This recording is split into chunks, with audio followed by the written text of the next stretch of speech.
محمد وعلى آله وأصحابه أجمعين ومن تبعهم بإحسان إلى يوم الدين أما بعد. So alhamdulillah, I'm so happy we're going to restart this again. Not restart, but convene. It's been a while. I think almost, 5 weeks approximately.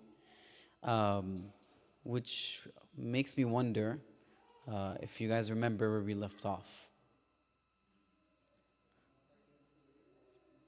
So we are in the Prophet Musa story, but where did we leave off?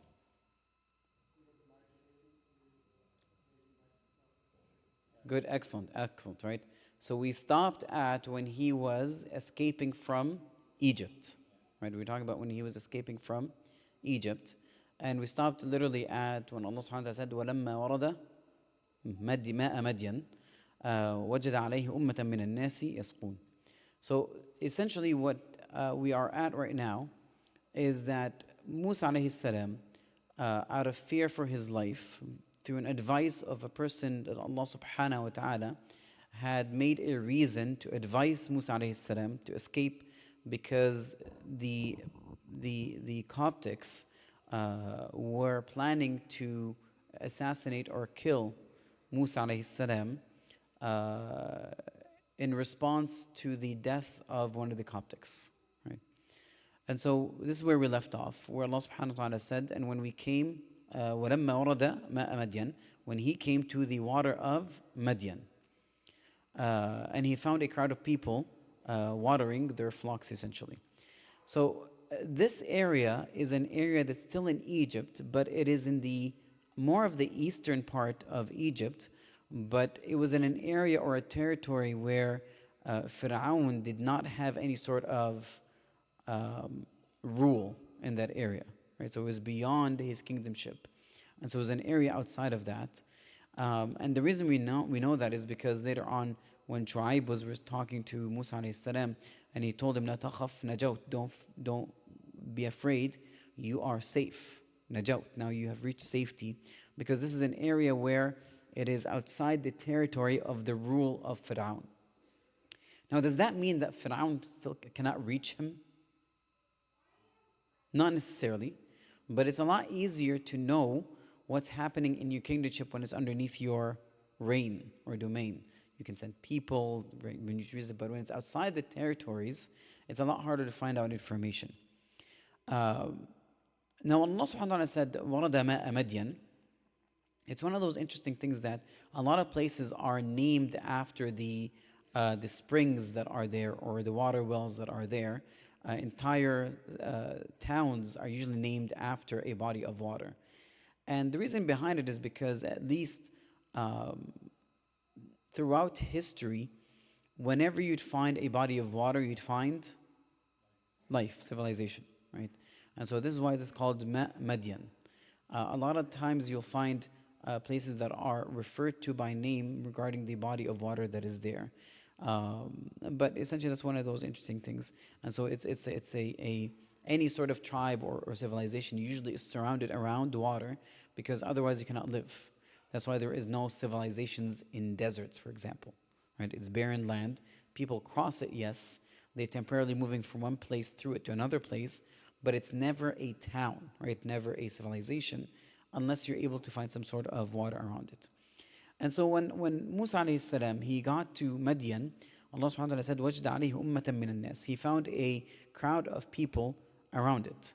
Now, Ummatan min nas, which means it's actually a large group of people around that area. And they were, as mentioned, they were watering their flocks. And so they were shepherds.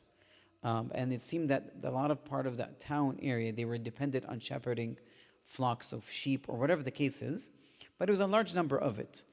And then Allah subhanahu wa ta'ala mentions what Musa alayhi salam saw. He said, وَوَجْدَ مِن دُونِهِمْ إِمْرَأَتَانِ تَذُودَانِ.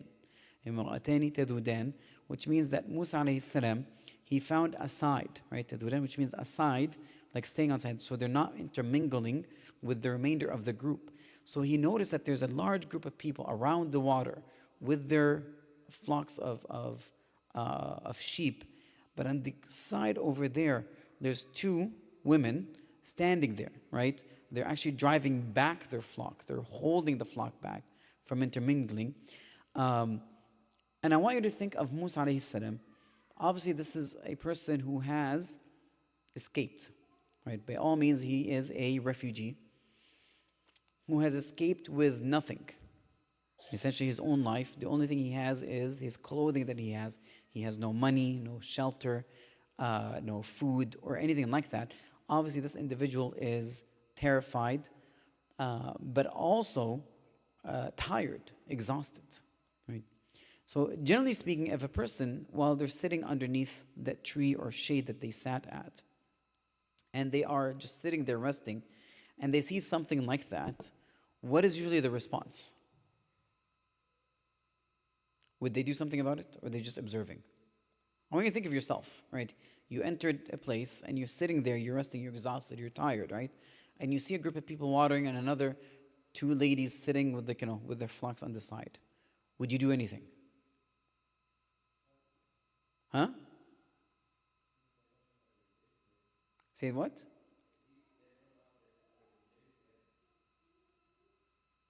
What do you mean? Okay, think about yourself. You're running away. You're tired. You're exhausted. You enter a town, a village. People live there. Nobody knows you. You're sitting underneath a tree, okay? And you look at the people of the town, what they're doing. A group of people are watering, and then two females on the side. They're not doing anything, just holding back their flock. Would you do something? I wouldn't. Would you guys do? I wouldn't do anything. Would you guys do something? Realistically speaking, would you guys do something? What would move you to do something?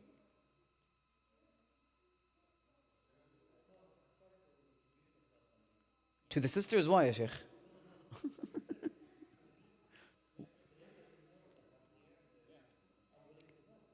So, طيب, okay, look for a job. Okay, fine, looking for a job. Excellent. طيب. Which would sound about right.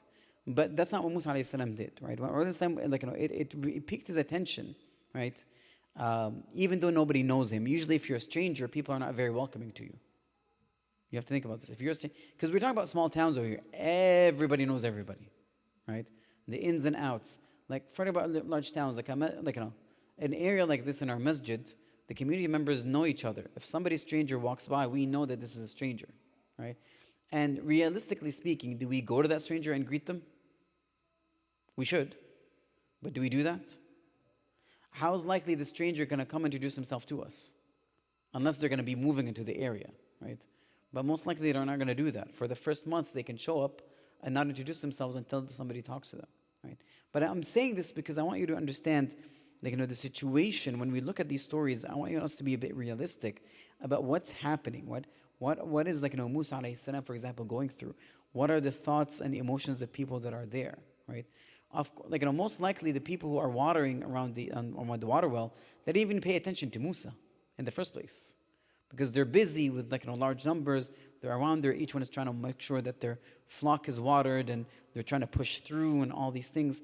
And this is why there's two other women with their flocks on the side, right? Now, even though Musa alayhi salam was hungry, he was probably starving, he was thirsty, he had no belongings, right? And to be honest, it's not going to harm him that people don't know him, right? He can just sit there and nobody's going to say anything to him because nobody knows him. But yet Musa alayhi salam, that incident got his attention, right? And even though he is one of those individuals that is probably more dire need of help than anybody in that area, what he did was it piqued his interest, and he actually, his chivalry, his chivalrousness kind of kicked in to see two individuals unable to water their flocks, and it moved him to do something, right? So what I'm trying to point out is the character of Musa alayhi salam, right? As an individual, even though he's in a state where he really does need help, right? That he's in dire need of shelter, of water, of clothing, whatever you think about it, that he's probably in a state where he's afraid. Yet that situation made him forget his state and want to offer his help if people need it. This was the kind of person Musa alayhi salam was, right? He didn't say, I got nothing to do with these people, none of my business. It wasn't like that, right? He moved and he did that. Now, one thing that is kind of sometimes some of the scholars point to, they said there's a difference between the pleasure of children, sources of pleasure of children, and adults, right? A child's pleasure is in usually taking, right? The more they take, the more they have, the happier they are. But adults who are mature, their sources of happiness is not necessarily acquiring those things because they might understand that it's something that doesn't last. But they feel more content and happy when they help others, in the service of others, right? This is more of a psychological thing. Of course, in the materialistic world that we live in, things have changed. But you do get a sense of sometimes, even some people, their form of expressing affection is done by doing some sort of service to other people, right? When they're happy, they're happy. They feel that they're fulfilled, they're content. When you assist somebody in their difficulty, right, it becomes a source of happiness to that person, that they feel that they were effective. When they help alleviate the stress of another individual. Now, it's not just about you anymore, you're not acquiring, but you're being more of an effective individual. It goes beyond you into the community, right? And so perhaps Musa alayhi salam was like that, right? So he was moved and he wanted to make sure that he's helping somebody else. And he was not content with just sitting there, right? And so he went up to these two women that were there, and he simply asked them. He said, قَالَ فَمَا خَطْبُكُمَا, right? He said, what are your circumstances? That was it, right? Essentially, he's asking, why aren't you watering your flock? This is basically what he's saying. Because it's an odd situation. And so when he asked them the question, right, if you look at their answers, so his question was very direct, right? What is your circumstances? مَا خَطْبُكُمَا. And their answer was also very direct forward. They said, لَا نَسْقِي حَتَّى يَصْدُرَ الرِّعَاءُ وَأَبُونَا شَيْخٌ كَبِيرٌ. And so they said, we don't water until the shepherds dispatch, or they move away with their flock. And then they said, and our father is an old man. Our father is an old man. So why did they mention their father's an old man? Sorry? Did they need help? Really?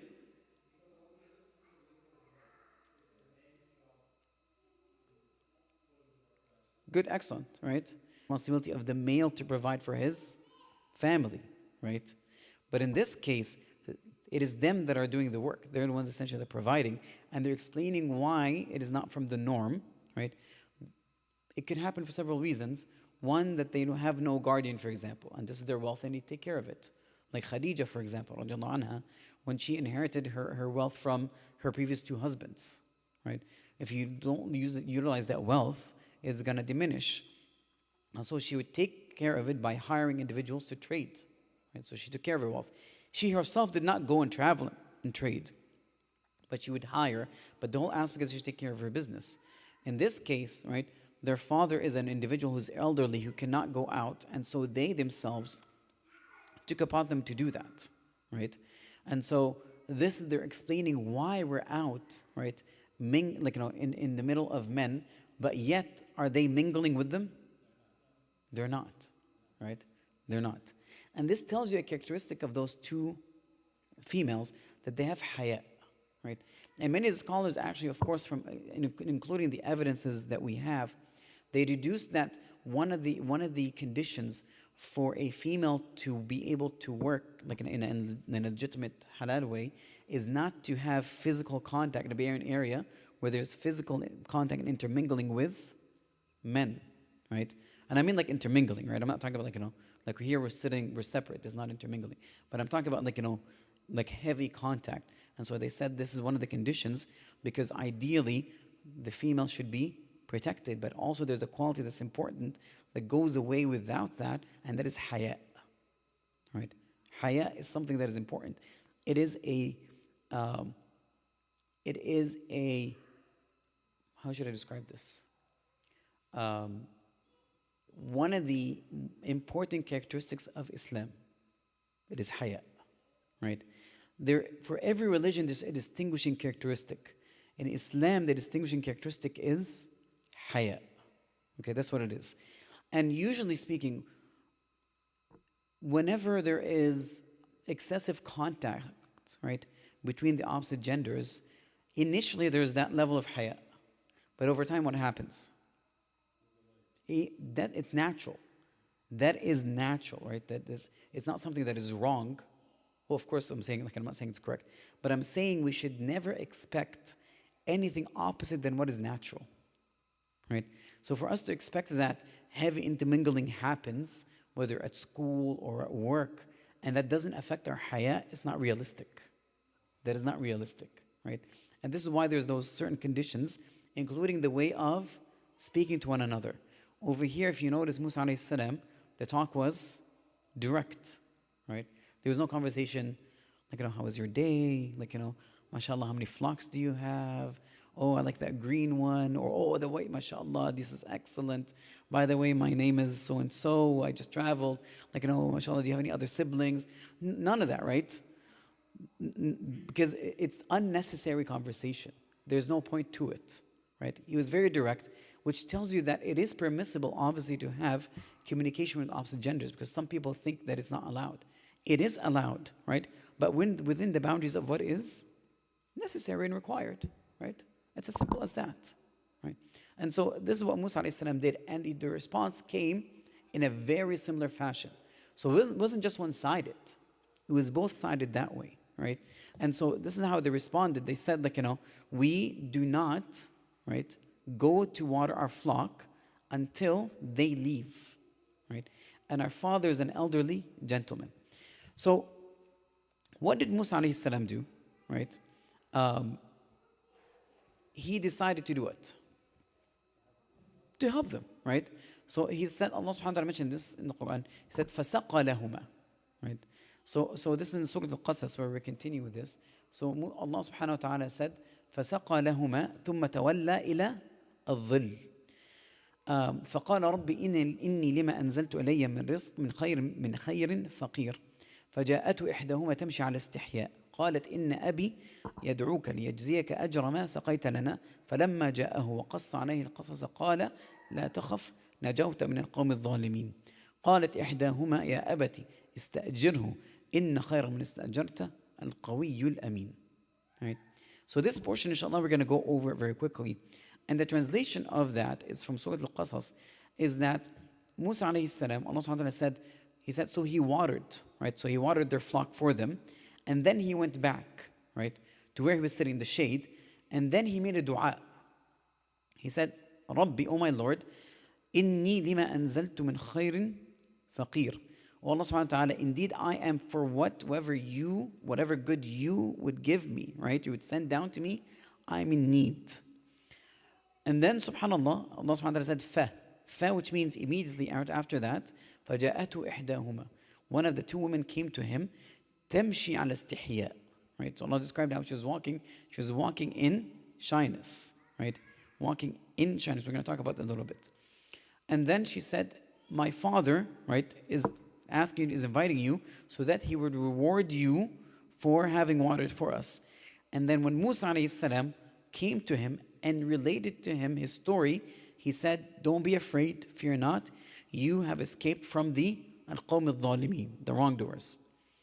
And one of the women, one of the daughters of the person, she advised her father. She said, Ya abati, O father, ista'jir, hire him. Inna khayra man istajarta al-qawi al-amin. Right?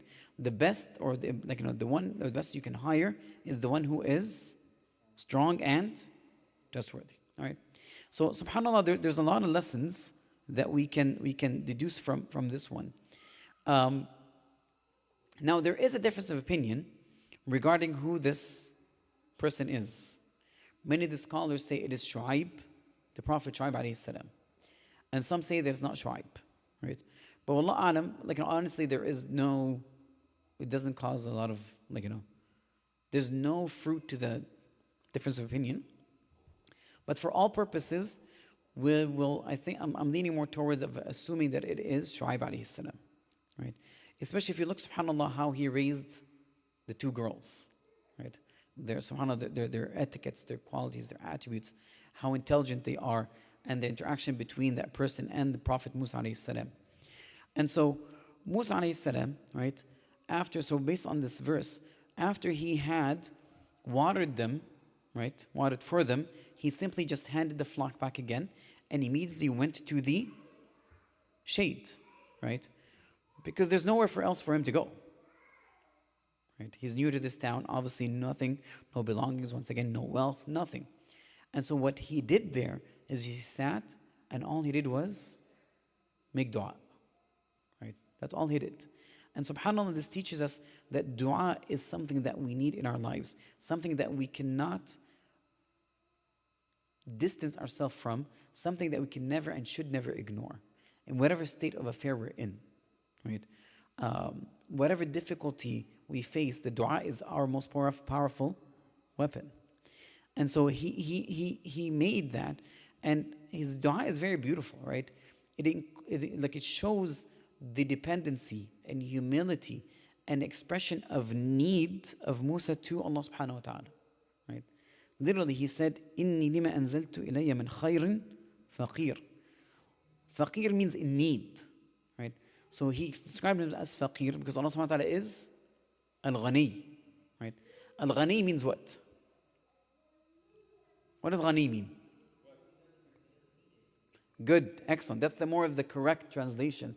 Ghani doesn't mean rich, doesn't mean wealthy. The reason we call the rich ghani, because they feel they don't need anybody because of their wealth. Right? Istaghna anil nas, which means they are in no need of people. But the true ghani, the true independent, is who? Allah subhanahu wa ta'ala. Right? So al-ghani over here, when we describe Allah subhanahu wa ta'ala as the ghani, we describe him as the one who is in no need of anybody. He is independent, subhanAllah. And so the opposite of that is faqir, who's constantly in need. And so Musa alayhi salam expressed his position, right? He claimed that position. As human beings, our state is always a state of need, right? When one of the dua is, Allahumma innaka anta al-ghani wa nahnu al-fuqara'u ilayk. Allah subhanahu wa ta'ala, you are the independent, and we are the ones who are in constant need of you. All of creation, their default setting that they cannot get out of is that they are in need of Allah subhanahu wa ta'ala. They're dependent upon Allah subhanahu wa ta'ala. Right?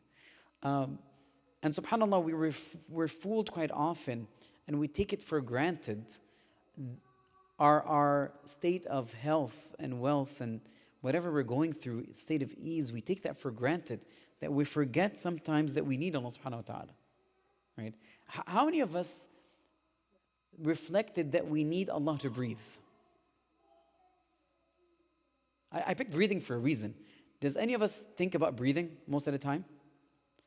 Only maybe when we're faced with some sort of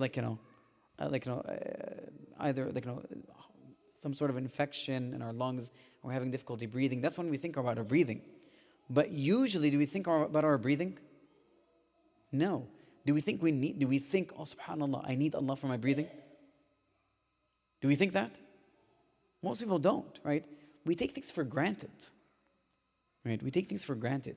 A lot of times we only realize it when something wrong happens. Right? When we feel we need the help of Allah subhanahu wa ta'ala. We don't realize that we need the help of Allah subhanahu wa ta'ala all the time. Now Musa alayhi salam over here, he gave that beautiful dua. Allah subhanahu wa ta'ala, I am in whatever good you give me, I'm in need. Whatever it is. And subhanAllah, because of the state of Musa alayhi salam, right, the sincerity of the state of Musa alayhi salam, what he did was he just depended on Allah subhanahu wa ta'ala. When he helped the females water, did he ask them for payment? He could have said, hey, I'll do this for you, pay me, right? Hire me, right? Like you said, I need work, hire me.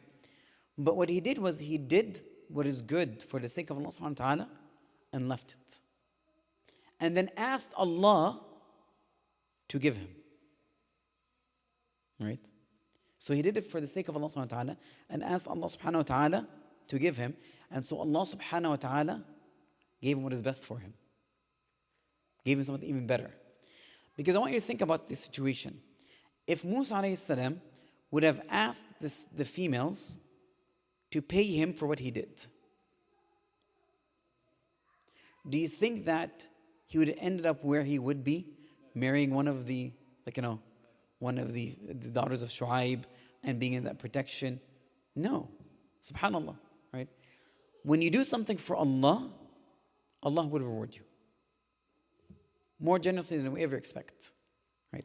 And subhanallah, this is what it is. And the wording in the ayah, فَجَاءَتْهُ, the fa over here means immediately, right? There's no distance in time. So Musa alayhi salam made dua, and right quickly, right, in a short span of time, one of the two women, came to him walking in shyness. تمشي على استحياء. And the way it's described is as if she's walking on shyness. What does that tell you about her? What does that tell you about her? Istihya, which means haya. Okay? What does that tell you about her? It tells you that haya surrounds her. It's as if she is engulfed in haya. Right? And this is her subhanAllah, her behavior and character. And so she walked at istihya. And the Prophet ﷺ in a hadith, there's of course a debate on its authenticity, but that hadith mentions that it is the younger sister, right? Is the one younger of them that came, right? And there's descriptions in some of the verses of the Quran of how she, in tafsir of the book of the Quran, how she came. She said she kind of came. She was very shy and bashful. She started covering her face, right? Covered her face in front of Musa alayhi salam. So that, just to kind of shy away from him. Now, she said, as mentioned in the Quran, إِنَّ أَبِي يَدْعُوكَ لِيَجْزِيَكَ أَجْرَ مَا سَقَيْتَ لَنَا. Right? She said, indeed, my father invites you so that he would reward you for what you have watered for us. Right? Now, one lesson we also take is that when we say we depend on Allah subhanahu wa ta'ala, it doesn't mean, once again, that we act upon the normal causes that Allah subhanahu wa ta'ala legislated for us. Right? If you're hungry, you go get food while depending on Allah. You don't just sit there and say, I'm hungry, I'll depend on Allah, food will show up. Is that how it works? No. So Musa alayhi salam, right, he took the steps. So he invited him. She said, my father wants to call you to reward you.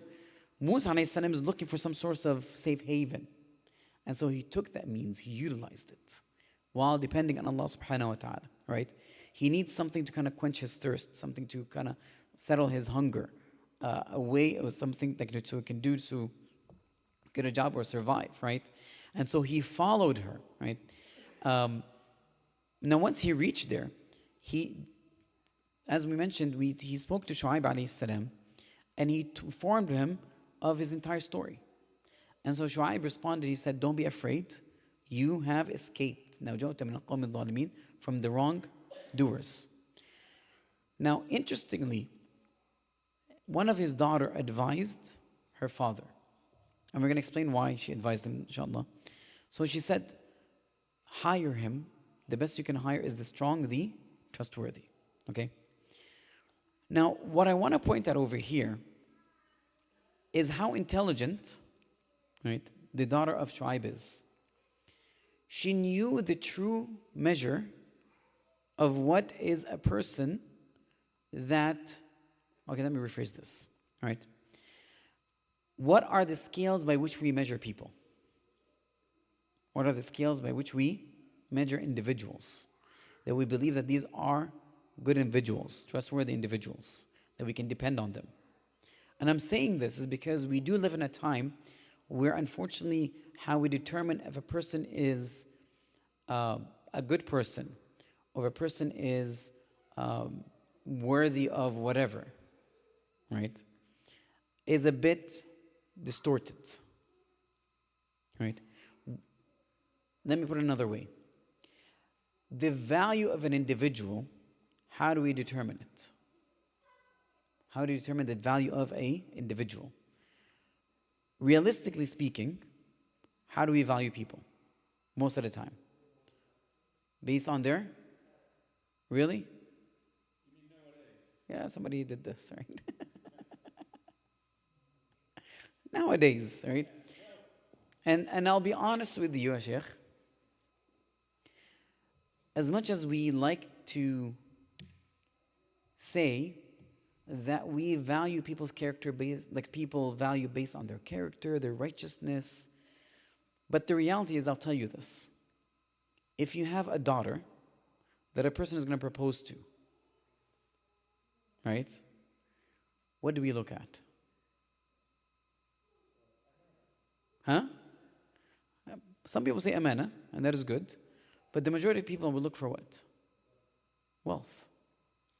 And I know that because the mahr they ask.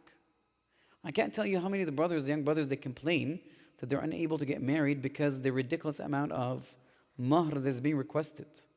And the excuse is, I want to make sure that my daughter is safe.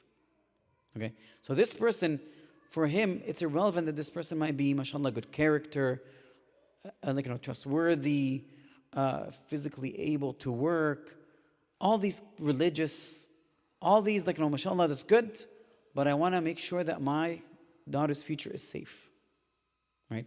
And so they always ask for wealth. And in fact, some of these individuals, they refuse to marry their daughters off this individual, and eventually they find a person who's wealthier. But I've seen what happens a year or two later. And it's unfortunate, right? Because it's the wrong decision. But I'm saying this because we need to truly believe what we say. We need to act upon this. MashaAllah, she was smart, right? She understood what is the true scale by which the value of an individual is determined, right? And so she said two things. She said, Al-Qawi, Al-Amin. She didn't just say Qawi. She didn't just say Amin. She said Al-Qawi Al-Amin. Now, why is it relevant, right? Now, of course, by the way, one thing that usually, is mentioned in the books of Siyar and Tafsir. Like it's mentioned that Shu'aib asked, asked his daughter. He didn't just say, oh, mashallah, yes, qawi. I mean, he asked her, well, how do you know that he is strong and trustworthy? How do you know that? Now, of course, she's looking for somebody to hire. So essentially, when you hire somebody to do something, you want them to be strong and trustworthy. And so he asked her, how do you know that? She said, I saw him carry a big rock and throw it into the water. For some odd reason, that explains his strength. And the reason she said that he is Amin is because she said that when they were walking back, he told her to walk behind me. Don't walk in front of me. Walk behind me, and just direct me where to go. Right? Because he was worried that if a gust of wind perhaps might come, that will reveal something that he should not be looking at, right? Or to see her figure from behind them when they're walking, right? And so he said, just walk behind me and direct me. And that is a person who is trustworthy, right? Now, when we're looking at the the scale of understanding a person's value, she mentioned both qawi and amin. And the reason that both are important, because if a person has strength and is not trustworthy, what's going to happen? Huh? Dangerous. Why? Huh? They're going to abuse their strength? Yeah, we have a word for that. What's that word? It's called Fir'aun. That word literally is Fir'aun. Look at Fir'aun. Obviously, he has strength. And by the way, when we say strength, we're not talking about just physical strength. Strength comes at multiple different levels, right? And I'm talking about over here generally. They can al-mu'min al-qawi, right? Al-mu'min al-qawi khayrun min al-da'if. Wa fi kilahuma khayr, right? That the strong mu'min is better than the weak mu'min, and there's good in both, okay? But strength over here is not just strength of physical strength, right? But it's multiple forms of strength and multiple layers, right? Strength in, for example, in manpower, in wealth, in intelligence, right? In personality, All these things are considered strength, forms of strength. Now, if you have that strength and you're not trustworthy, you're going to utilize that strength in the wrong ways. Like Fir'aun. As simple as that. طيب. What happens if you're trustworthy without having strength? What happens? You can't do much, right? You can't execute, right, that trustworthiness in a specific way. And so the combination is needed.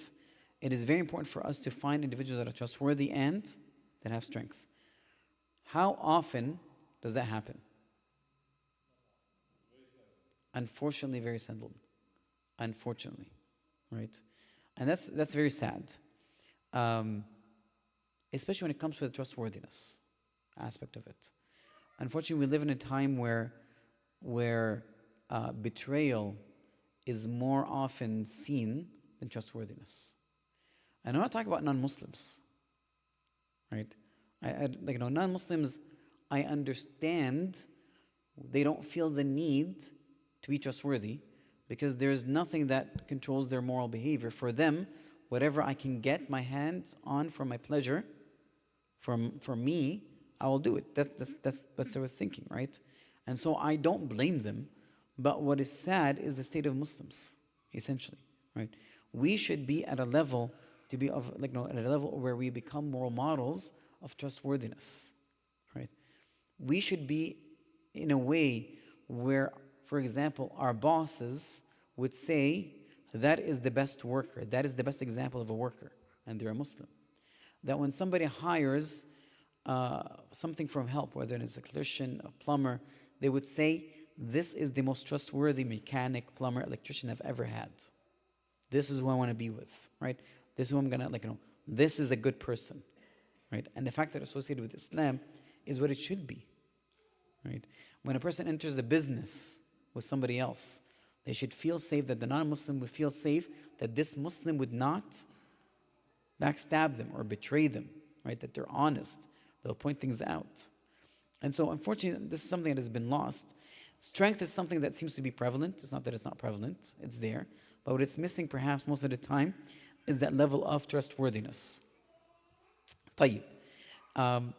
Now, the daughter of Shu'aib, she mentions this to Shu'aib, عليه السلام. But also, I want to point out, when I talk about amana over here, I also, like I generalize with strength, amana also, I wanted to also understand that it's actually in a general term, where it means that we fulfill our trust that has been given to us or placed upon us by Allah. Right? And this comes from the verse, إِنَّ عَرَضْنَا الْأَمَانَةَ عَلَى السَّمَوَاتِ وَالْأَرْضِ وَالْجِبَالِ فَأَبَيْنَ أَن يَحْمِلْنَهَا وَحَمَلَهَا الْإِنسَانِ. That we have presented, right, the trust upon the heavens and the earth and the mountains, and they refused to carry it, and the human being carried it. Right? The human being carried it. And that trust is the trust of the responsibility, the legislation to act upon it, right? Taklif, the acts of worship. So whatever Allah subhanahu wa ta'ala entrusts us to do, this is what we're talking about. So in this case, our prayers become a trust that we have to fulfill. The zakah, the fasting, the manners and etiquettes of interactions among one another, the business transactions. If you notice that, if we look at it this way, then in our entire life, there's always has to be some sort of trust that we can fulfill and act upon. Right? And that's in the general sense that I'm talking about. As Muslims, we have to make sure that we fulfill that trust that has been placed upon us by Allah subhanahu wa ta'ala.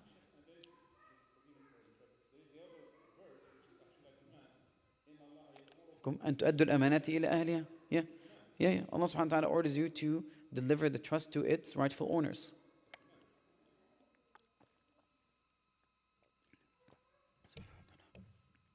طيب. Now, Shu'aib, عليه السلام, right? What he did was he approved, right, the statement of his daughter, like the way she presented it to him, and he asked her, "How do you know he is trustworthy?" and whatever. So he acknowledged her way of valuing things, right? And he acknowledged, her offer, and he listened to her, right? Now, one thing I'm gonna mention, just bring back, subhanAllah, one thing I remembered, when I said, how prevalent that is to have trustworthiness and strength. This is something that Umar ibn Khattab used to complain about, right? And he said, Allahumma inni ashku ilayka jalad al-fajr wa ajz al-thiqa. Allah subhanahu wa ta'ala, I complain about the strength of the al-fajr. Al-fajr is the disobedient. And the ajz is the inability of the trustworthy. Right? He was complaining about that at his time. Because Umar al-Khattab always wished for individuals that are strong and trustworthy that he could utilize in running the empire, the Islamic empire. Because you need people to put in positions that you trust, that are trustworthy and able and have the strength to execute things. And Umar al-Khattab always wanted those kind of people. But he would complain, he complained about the fact that the disobedient has a strength in their disobedience. Right? But the trustworthy don't have that strength. طيب. What else I want to mention about that? Now, when we talk about having strength and trustworthiness, are we saying that an individual has to have in every situation like a 50-50 all the time? No, that's not what it means, right? It's case dependent. Sometimes one overcomes the other based on the situation if needed.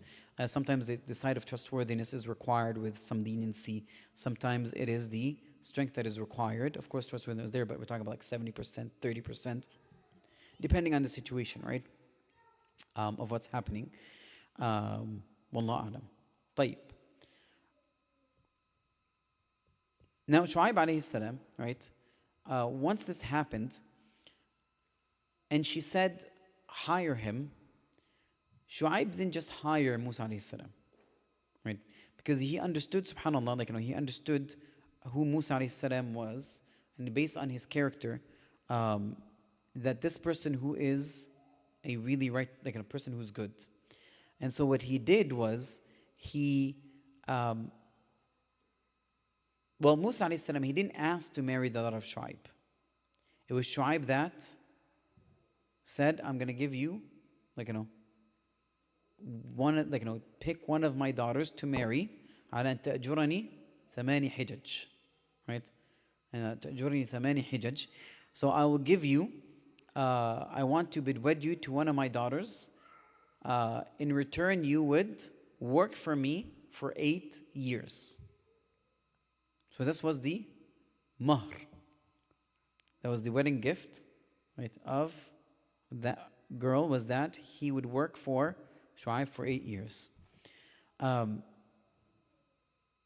Shu'aib alayhi salam, obviously what he did was he obeyed his daughter, right, in recognizing that this is a person who's trustworthy. And he went further, right, and he said, إِنِّي أُرِيدُ أَنْ أُنكِحَكَ إِحْدَى ابْنَتَيَّ هَاتَيْنِ. Indeed, I wish to wed you to one of my daughters. And one thing, two things we can learn from this is, one, learn to listen to our children when they're right. Well, first of all, we need to listen to them.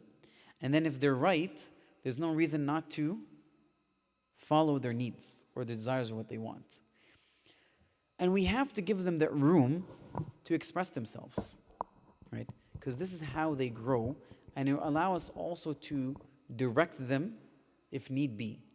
And when we acknowledge them in what they are doing and support them and follow their decision, it actually strengthens them and empowers them, right? It gives them confidence, a strengthening personality, right? Something that is very important.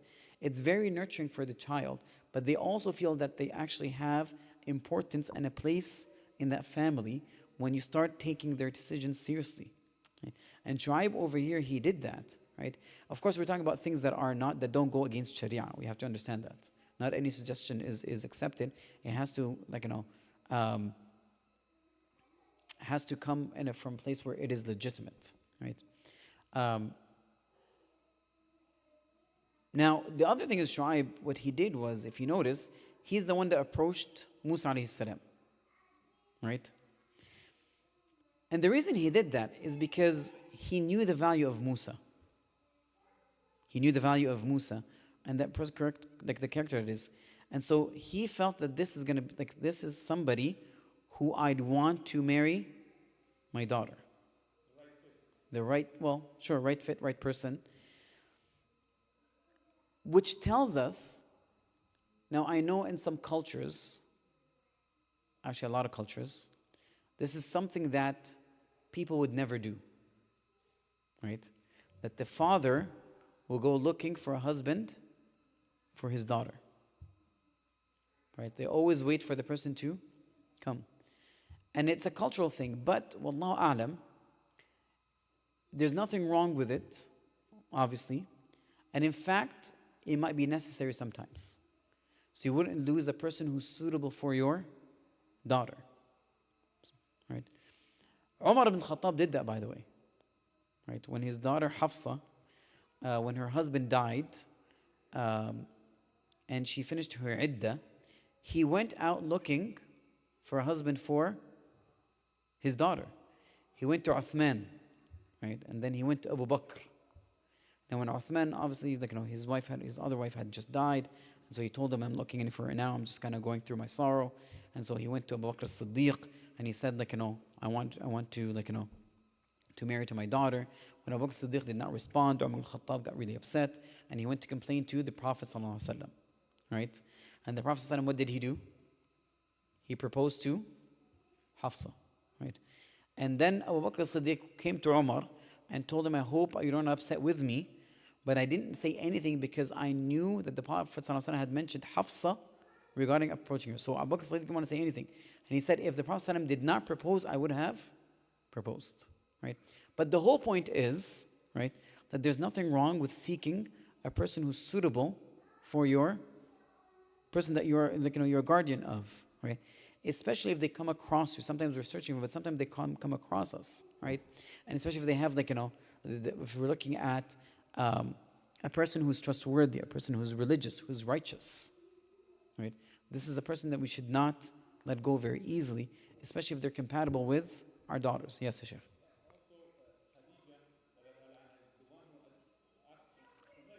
Yes, Khadija is the one that sent somebody to tell the Prophet ﷺ to propose. Right? Yes.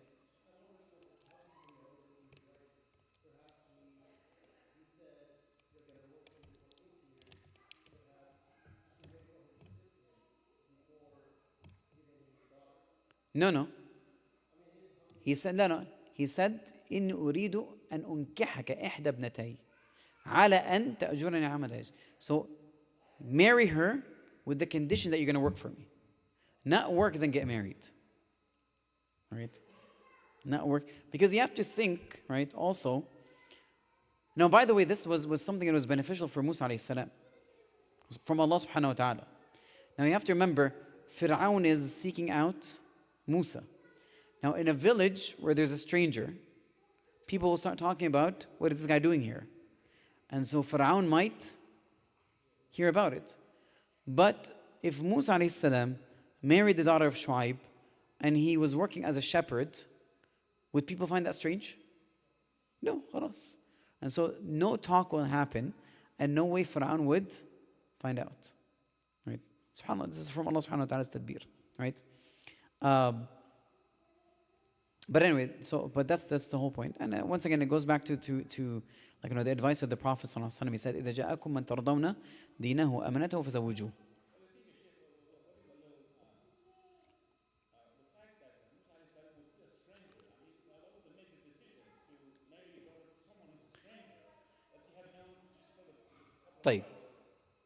So it is true, but there is very large signs that tell you something. So once again, that's why I went slowly through the circumstances. A stranger, why would he help? He's not in this place. Most likely he'll be like, none of my business, I'm not going to help. And then when he helped, how did he speak? Right? And then when he walked with her, how did he tell her to walk? Right? So all these things, if nobody knows you, why would you do them?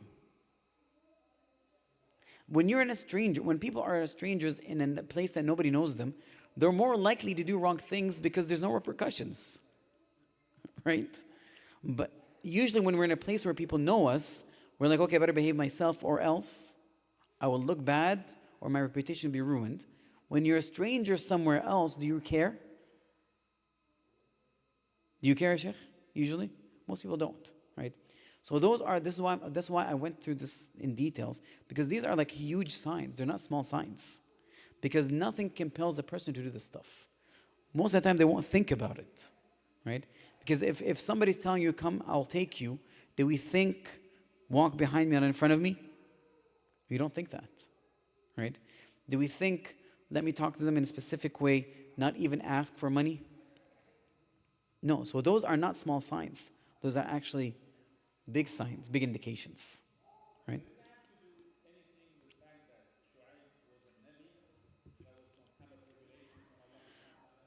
We don't know that, but you also have to remember Musa alayhi salam at that point was still not a prophet. He was not. So Shu'aib was, right? Did he receive revelation? Allah, we cannot say yes or no, right?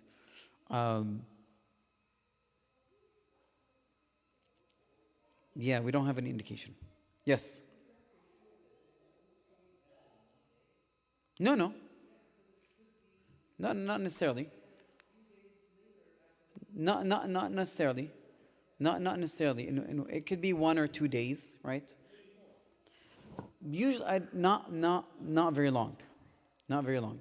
Because you have to remember, Musa alayhi salam did not have a place to stay. He had to stay somewhere, right? This is a weak elderly man, 2 women, right? And a man that's not related to them, right? So I highly doubt that this took too long, right? Wallahu alam. طيب.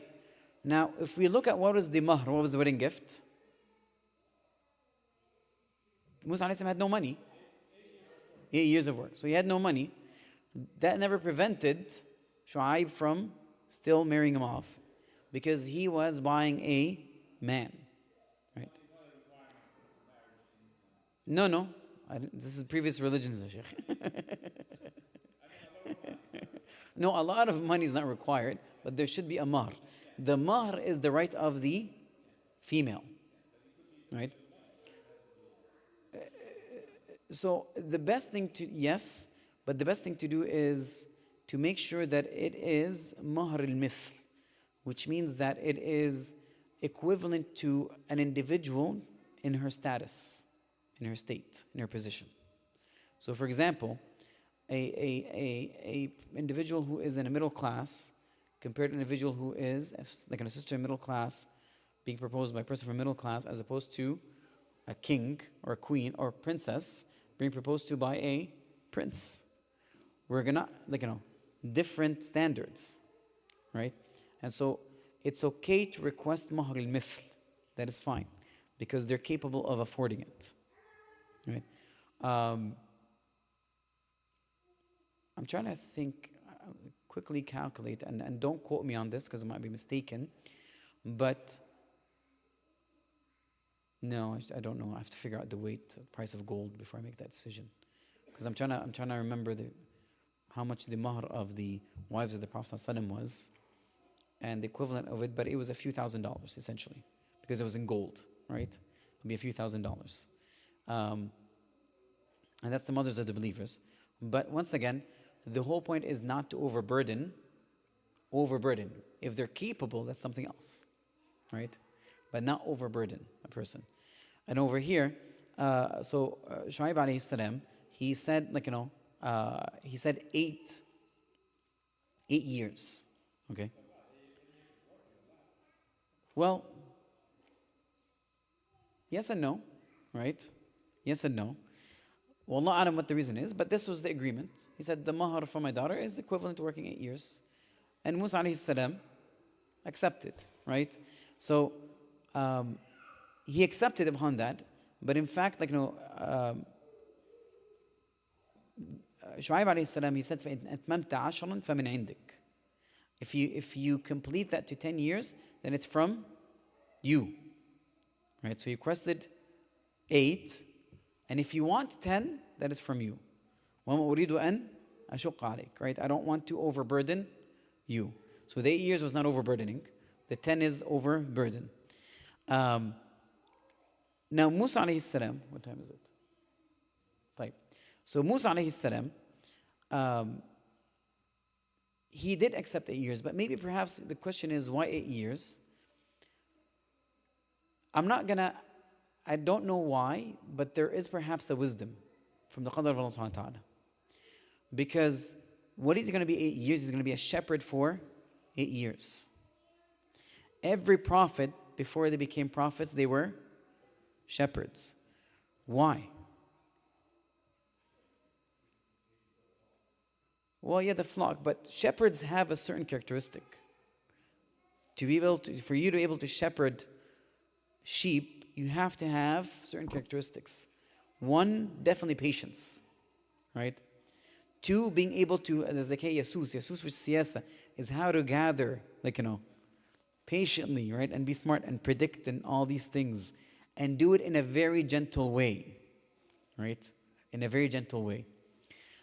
Speaking of gentleness, one of the interesting things is that a camel, a shepherd for camels, a person who shepherded camels for years, he decided, listen, I'm sick of these camels, I'm going to shepherd sheep. And so he sold his camels and he bought sheep and he shepherded them, okay? Now, when one went astray, they usually have a stick, right? Whether with camels or sheep. And so what he did was he hit the sheep to make her move to the inside, but he hit her the same he used to hit camels. So what happened to that sheep? It broke its leg, okay? Just to explain to you, the traits. Shepherds of camels tend to be very tough, right? Very, impatient. There's a level of, strength to that, even sometimes a level of whatever the case it is. When that was implemented with the sheep, this guy eventually came back with a herd that's half broken. And he said, what is this, right? And so he got rid of it and went back to camels. But I'm just pointing it, your job does have an effect on your personality. It does, right? It affects sometimes your cognitive way of thinking, your personality, your interaction. And so shepherding over here, 8 years, right, was something that is suitable because you have to remember how Musa alayhi salam was raised. He was raised in a palace. Okay. People who live in royalty, how patient are they? Okay. And then he also was from Bani Israel and he saw them and lived with them and they were oppressed. How patient are oppressed people? They're not very patient, by the way.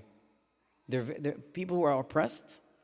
No, they're not. They're like in a boiling pot, ready to explode any second, right?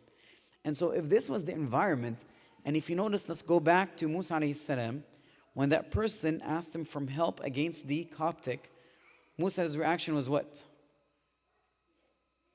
Stop, don't fight. What was it? Punched him. And he killed him. Okay. Now, this because it was the environment that Musa was in, how he was raised. Okay. And that is needed in circumstances. Right? But this perhaps shepherdness did affect Musa alayhi salam, right? And prepared him for what is going to come. Prophecy. And so perhaps that's why, to answer your question, the wisdom behind it, 8 years from Allah subhanahu wa ta'ala. Now, was it 8 years or 10 years? So many of the scholars say it is 10 years based on tafsir, right? So they said 10 years.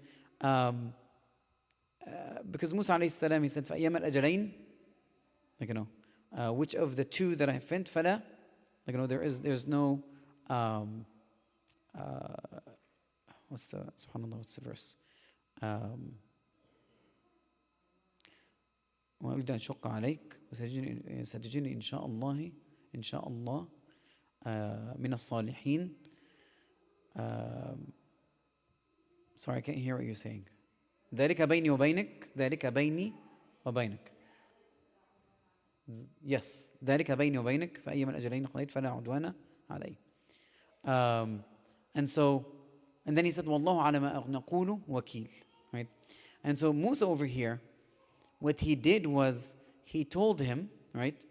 So first tribe, he said, ستجدني إن شاء الله من الصالحين. This was tribe, he mentioned that, right?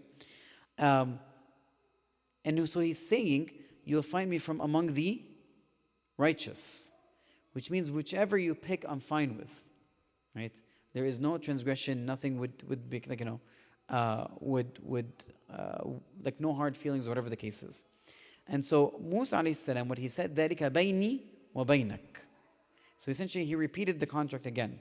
He vocalized the contract this time. Right, Musa alayhi salam. And so he repeated, and it's like, ذَلِكَ بَيْنِي وَبَيْنَكَ وَاللَّهُ عَمَّا نَقُولُ وَكِيلٌ. Why did Musa alayhi salam verbalize the contract? Why did he repeat it? Confirmation. But also quite often when we tend to verbalize something, it puts us in a position of responsibility, right? To be a bit more liable, to be conscious that we have to do certain things, right? When we vocalize it, and then we also bring in Wallahu min naqulu shahid, naqulu shahid, Allah subhanahu wa ta'ala is a witness upon what we say, that even strengthens a bit more. طيب. Inshallah we'll stop here, right? So question for you guys, right? I was having really a lot of problems with when to have the halaqa, right? Because I feel like 7 o'clock, from before it was when it was Maghrib, a lot of people come from Maghrib and they'll sit there okay. But now, Maghrib is earlier, people come from work, I don't know what time they come work, by the time they're ready. Is having it after Isha okay with you guys? Is it better for you? Yes? Alhamdulillah. No? Why, ya Sheikh? What do you have to do? Tomorrow's a weekend. I'm going to ask you to sit down and mingle. We have chai, we have actually, where's Faizan? Do we have chai? We have chai? Oh, good. We have chai and we have sweets. Let's go. So sit down and mingle, right? Insha'Allah, right? My plan is, you see those little kids at the back? We would have a program for them at the back also. And so the entire family would be here. We're still working it out. I'm still trying to figure things out. Age groups, divisions, because we can only use the backspace, one group, age group at a time. But hopefully, inshallah, I want this to be like a time where you come and you stay, right? After Isha. And by the way, it's okay because we're doing a halaqa, so it's not unnecessary talk. And it's good to mingle with one another. But please don't stay until midnight, right? And then blame me for it, okay? I want to see you at Fajr, inshallah. I'm not here at Fajr, but because I live away, far away. But please wake up and pray Fajr, okay? Any questions before we conclude? So I plan to continue. I'll be honest with you, there might be a workshop. I'm still trying to figure out the course of it. But the default is yes, unless otherwise advertised. Usually there's always flyers that come out, right? On each Friday, right, with the flyer that comes out is associated with that Friday. The flyer that comes out, that is associated with Friday, comes out every week. The newsletter, right? Thursday newsletter. Right. والله أعلم. طيب جزاكم الله خير. سبحانك اللهم وبحمدك أستغفرك وأتوب إليك. اللهم اغفر لنا وارحمنا واعف عنا وعافنا. اللهم اغفر لنا وارحمنا واعف عنا وعافنا. اللهم انصر إخواننا المستضعفين في كل مكان. اللهم انصر إخواننا في فلسطين والطف بهم يا أرحم الراحمين. اللهم تغمدهم برحمتك والطف بهم يا أكرم الأكرمين. اللهم الطف بإخواننا المستضعفين في كل مكان وانصرهم يا أرحم الراحمين. اللهم رد كيد أعدائنا في نحورهم ومزقهم كل ممزق ولا ترفعهم راية إنك أنت على كل شيء قدير وأنت حسبنا ونعم الوكيل. والعصر الإنسان في خسر الذين آمنوا من الصالحات وتواصوا بالحق وتواصوا بالصبر. وصلى اللهم وسلم على سيدنا محمد وعلى آله وأصحابه أجمعين. جزاكم الله خير.